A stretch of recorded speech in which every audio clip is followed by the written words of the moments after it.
Jumping right into it, guys. Today we're gonna uncover any hidden damage that is underneath these panels because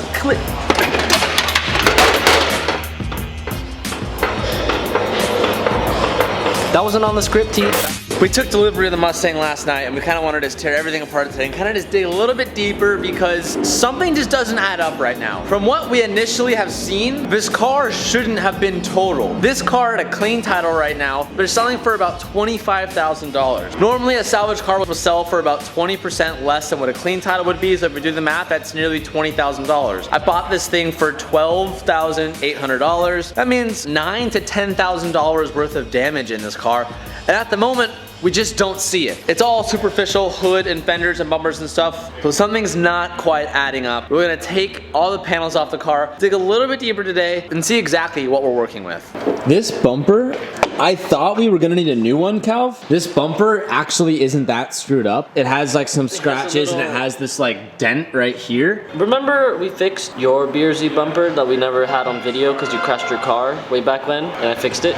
Thank you, Calvin. Yes, I do remember that. I don't know if we should do it, but when we take it to the frame shop, they will heat it up, soften it up, push it into place. But for the most part, especially these lights, since they have tints. Pull these tints off. God, I hate that. Nothing against taillight tint or headlight tint or whatever. I had this on my BMW back in the day and it never looks good, guys. I mean, it's good. It looks way better now.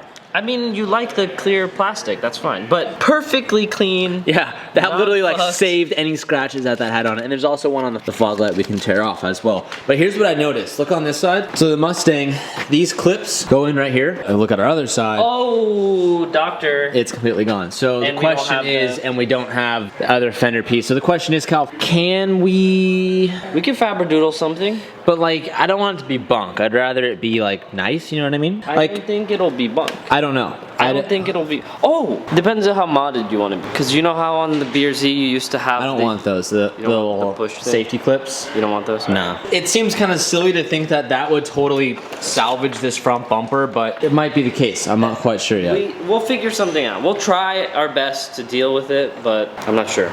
And our battery is toast right now, by the way. We had a jump box on the car last night. That's how we were able to get into accessory mode. But I tried trickle charging this thing overnight and it won't even grab a charge. So the battery is completely shot. We're kind of screwed at the moment, which means that won't open either. This little diffuser is screwed up too. This rear bumper might, oh, just kidding, has a big crack in it. Thought that was gonna be savable. It's not. Does it just come off?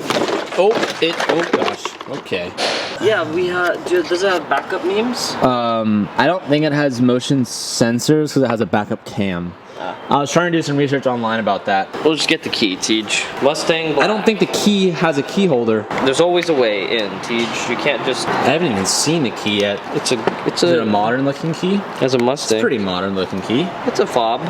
There's a lot of trash talking in the comments, Calv. What? About stooping to a Mustang level. What? Mustangs are cool. Oftentimes get a bad rep. Yeah, but we're not gonna crash it. Don't quote me on that. Don't quote me on that. We have a lot of junk in the trunk. You gotta give me that one. I'll give you it. I'll let you slide. I don't know if these are destroyed or maybe they just took it apart. Dude, these taillights are one of my favorite things about this car. I 100% agree. And they're cracked underneath. Damn it. So as we saw yesterday when we were taking all this apart, there's no exhaust on the car. I'm not sure if he had an aftermarket exhaust and decided he didn't want to give that to us. I'm not quite sure. As expected, this damage here has two shells. This is the outer shell and there's an inner shell. If we try to bust this out, it might prove to be a little more difficult to get back there. The rear quarter panel is totally fine. It looks that way at least. Yeah, it looks good. So this had to have taken some sort of weird impact. I think he backed into something? Once again, if anybody knows Whose Mustang this could have been, or heck, this maybe could be your Mustang, please come forward. Tell us. We promise what happened. Not to hose you. We promise not to hose you. Maybe. But please come forward. Tell us who you are. Tell us your story. We want to know. Calvin has made a discovery here. There is a small dent here, but it kind of flowed into the middle portion of the rear end. You can kind of see it's a little closer on this right-hand side, and we are significantly dented in here compared to this taillight side. Now, is it something that needs to be fixed? Like, could we get away with it? Probably, maybe. We're not really sure yet. The concern we have, though, is if it pulled in on the middle, when when it does that, it might pull in on the other side, and that would affect the bumper. Yeah, so without having a proper bumper to like fit it up and test, we can't really tell if it looks deformed, but it fits this seam pretty well. It's just this inner like trunk seam that gets kind of dodgy. Definitely going to need to be answered by the frame shop, or we put it on the frame machine. That's the only way we'll really be able to tell by like a couple degrees to see if it's off. But if it is off a little bit, oftentimes you do need to fix it, because if that is off, something else down the line will also be off. This is the first time really kind of sitting in the interior, and I was going through the glove box because I always love checking to see what was left in the glove box. Upon initial inspection, there's nothing there but this piece of plastic thing. But I noticed there is a pull down tab. When I pulled that down, Oh, little secret compartment. a little piece of paper. What do we got here? SR Performance cold air intake. Looks like our boy was a hot boy, Calv. Wow. And that might explain why the valve cover is off. It says here you need to take off this valve cover to do the intake install. So maybe when he took the intake off, because we have a stock intake on there right now, maybe when he took it off, he just didn't put back the valve cover. So we're slowly kind of discovering why things are the way that they are. But interesting to know, he did do some light modifications to the car. And other than that, that's it. I haven't seen anything else that's worthy of pointing out. Everything's pretty wiped clear of this car. And the shift knob. Why would our mans rob us a knob like that? Never rob a man's knob. Calv. Never. That's a fact. Oh God. Never do that. The next thing that we're gonna wanna do is get a generalized parts list of what we need to get for this car. Now we're lucky, this is much different than the Ferrari. It's a Ford, which means parts will be much more accessible and cheaper than the Ferrari. So we'll go ahead and give Ford a call later today, but my guess is every part that we will need for this car, I guarantee you they'll have it in stock, or it'll be a small 2-day wait time to get it shipped over. So off the bat, what I'm gonna go ahead and do is I'm gonna be generous this build. I don't wanna have to deal with fixing that right edge, or this front left edge of the front bumper. So I'm gonna go ahead and we're gonna order a new front bumper. We need to order a new rear bumper. We need to get a front left fender. I was looking at this front left fender, or this front left side skirt. This is a very, very like small issue. And now that I'm looking at it, this is like all kind of come apart. You can see this is like the safety clips come into. This probably attaches to the left rear fender, so I think we'll get a new one from Ford when we do that. This is a little bit screwed up, but I definitely think that this left side skirt is solvable. So I'm gonna go ahead and say we do not need to get a left new side skirt. Our front left headlight is in good condition. Can't believe I'm saying this, but thankfully, this car had headlight tints on it, because there's actually a big gash right here, and I thought it might have punched a hole or might have damaged the actual clear lens of the headlight, but it actually protected it, and when I took it off, there's nothing there. So these tints actually protected our headlight, so they're pretty good. There's a small little scratch, but definitely no need to buy a new one. We might be able to polish that one out. The front left headlight is actually a little bit destroyed, and if you listen, it's kind of busted, and the major tab on top is completely broken. I love headlights. As you guys know, on the Ferrari, we went and bought brand new ones just because I like a shiny new headlight. This is actually cracked right here. So I'm gonna say this one is not fixable and not worth trying to keep or fix. So we're gonna put on the list a new front headlight. Same thing kind of follows with the taillights. Our right taillight has tints on it, so we probably know they're in pretty good condition, but there's nothing broken here. This side had no damage on the car either, and we even have all the nuts and bolts, which is pretty nice. The rear left taillight is busted on the bottom. 100% need to go ahead and get a new one. Actually has some of the hardware, which is good, so we're gonna have to go ahead and get a new left taillight. We're missing an exhaust for the car, but rather than getting an OEM one, we're gonna make this thing loud. We gotta have this coyote scream, so we're gonna go ahead and order a new rear exhaust. I found something interesting. What'd you find? So if we look at the cat, it was cut on that side. If you pull it out, it's like cleanly cut. So something happened. Yeah, we're gonna have to put this thing up on the lift, and when we go ahead and start it and make sure that our oil level and coolant level is all good, we'll have to put this thing up on the lift and kind of dive a little bit deeper onto what exactly is wrong, because I don't know how this comes apart, but yeah, it does appear that they might have cut it, or maybe it comes like that, but these edges are pretty like new, and they're pretty rough, so my guess is they probably cut it. So I don't know what happened with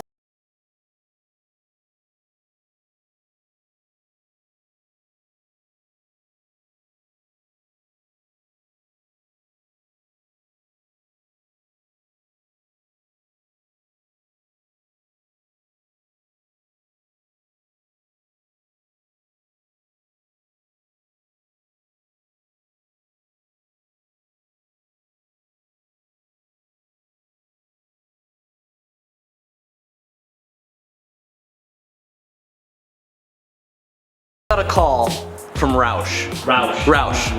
Roush just called. They're like, hey, we saw you got a Mustang. You need anything, you let us know. Carbon bits, exhaust, supercharger. They're down. They're ready to play. To be continued on that subject. That was not scripted. That literally just happened as we were filming. Well, now we have that stuff coming in. Sneak peek alert. But other than that, yeah, I don't think there's too much more that we need to get this thing back to stock. Cal, I don't think I missed anything. I'm gonna make a parts list and a modification since we obviously want to do aftermarket suspension. We're gonna put some wheels on this car. I was debating about doing the Brembo upgrade because Ford does a Brembo option when you get the performance pack, so we don't have that, but I don't know. I'm gonna make a list. We'll start pricing everything out. I've been on the computer for the last hour or so, made a list of the things that we needed. Don't want to show you too much of that because it will spoil some of it, but we're gonna be going to Ford tomorrow morning. We're gonna be picking up a front and rear bumper because they have that in stock. The headlights from Ford are $1,000 a piece. I found some online, brand new in box for $600 a piece. The left taillight they quoted me $500 for. I found one used that is working for $150. And then for the front left fender, they are back ordered until, well, they said like a month or two they're back ordered. So I found one online, has some damage to it. We're gonna be repainting it anyway, and it's for sale for $250. So right now that puts us in on eBay. We're going in a little over $1,000, and then we'll probably go in like another $1,000 tomorrow. So we'll be $2,000 into this bill for parts, and then painting, and then the frame shop. So I ideally think we'll get this thing back to stock, all in order, for maybe $3 grand, which means we'll be about 15,000 into the car when it's worth close to 20, 25. So that's pretty awesome. That's good news. Super easy fix. I'm gonna go ahead and get these parts ordered. One thing that you guys are gonna hear me talk about probably every single day for the next 2 weeks.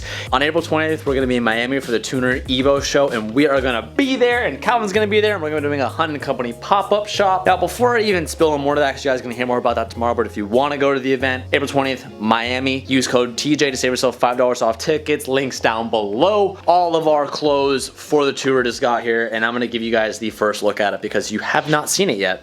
And we just got this big delivery. Mediums, large. Let's grab that.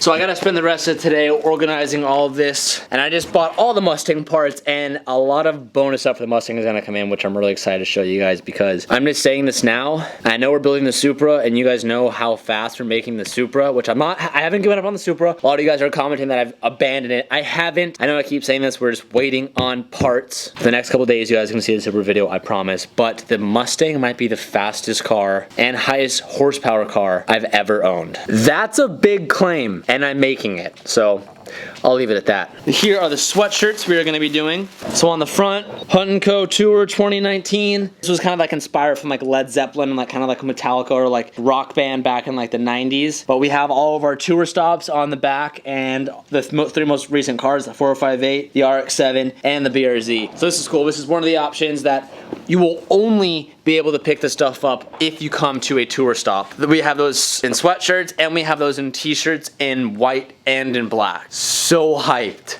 on this. We're kind of taking this to the next level. We've been planning for this tour for the last 6 months, and seeing it all kind of come together is pretty surreal. So I'm excited about that. So I'm gonna start bringing in these 40 boxes that we have outside and have to stack them all in here because we're kind of running out of space in here. Something that I just noticed that I totally forgot we did. To some of you this might be kind of boring, whatever, but I've been learning so much with this brand for years now, as you guys know, and taking steps to like figure out ways to increase quality and increase production and stuff. It's really exciting. As much as I love cars, I also love running and building Hunt & Company. And this is something silly, but it's just the final details that make this stuff so cool to me. We added clip tags, and this costs us extra money. We don't make any more money on these clip tags. This cost about like 20 cents a product, and this is something that literally 95% of you are just gonna rip this off without even thinking about it and being like, whatever. But for the 5%, and for me, who are like, the quality is to add in a clip tag just because you can. I don't know. It's the quality, boys. It's the finer things in life that make me excited, so I'm so hyped on these. Before I end today's video, I briefly wanted to talk about something. And this thought came from just kind of like the journey that we've had the last couple of months. And I wanted to talk about it just a little bit because I used to do this a lot more in the past and I haven't recently. And I don't know, I just feel like I feel the need to talk about this, so I'm going to. I want to talk about fear.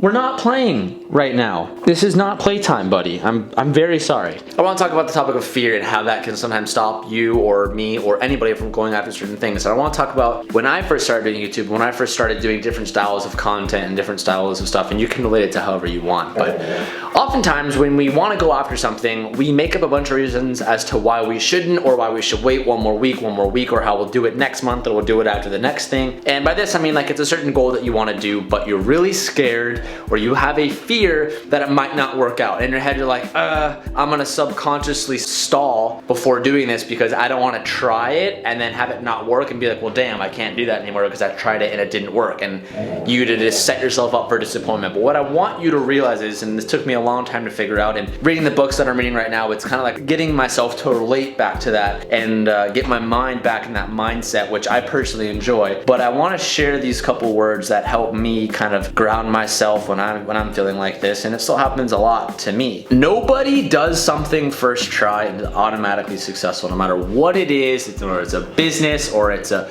new YouTube video style, or creating a company. You're gonna try and you will most likely fail the first time, and that's the biggest fear. You're like, well, I failed, it's not gonna work anymore. But what you need to remember is it will take you sometimes 10, 20, 50 tries to do what you're trying to do before it actually sticks and becomes successful. And a testament of that is a lot of people watch my videos and they're like, oh, that guy's automatically successful. His channel got lucky. He does views now because he got lucky. There is no such thing as lucky, and I want to let you guys in on this if you don't already know, but I uploaded for a year on YouTube. I uploaded 3 times a week. I uploaded 150 something videos with nobody watching them before I had one video that kind of did well because I worked for it. I worked hard to get my channel where it was before YouTube was popular. I worked at it and figured out my craft. It didn't just come. Now that I've been doing it successfully for 4 years, things come really naturally because I've done 4 years of hard work. For example, today to get a call from Roush and they're like, oh, we saw that you have a Mustang. We'd love to work with you. That didn't happen because I got lucky. That happened because I did 4 to 5 years of hard work to prove myself worthy to work with them, and they noticed that. Nothing is a handout in life, period. And I failed a lot when I started YouTube, but I enjoyed the process, which is why I continued to do it, which is what is the most important thing for you guys. If you're going after something, you have to go after it not because you think there's money in it. You have to go after it because it's what you enjoy doing. That way, when you fail, it will suck, but you'll have the drive and motive to try again and keep trying and perfect your craft before it becomes successful. That is a weird fallacy that I think a lot of people, even myself sometimes, and the most successful people in the world kind of fall into, is you're scared to try your amazing idea and have it not work out. 95% of the time, your amazing idea will not work out the first time, but you'll learn what worked and what didn't work, and you'll try again using tools that you know work. And that's kind of the cycle. I'm gonna end that piece there, but think about what I said and apply it to your daily life, and I guarantee you it will help you get the courage to go after something. I'm gonna end it here. Thank you for watching the next rebuild series of the Mustang. What we have coming is literally insane. I can't wait to share it with you guys. Thank you so much for watching. Peace out and keep moving forward.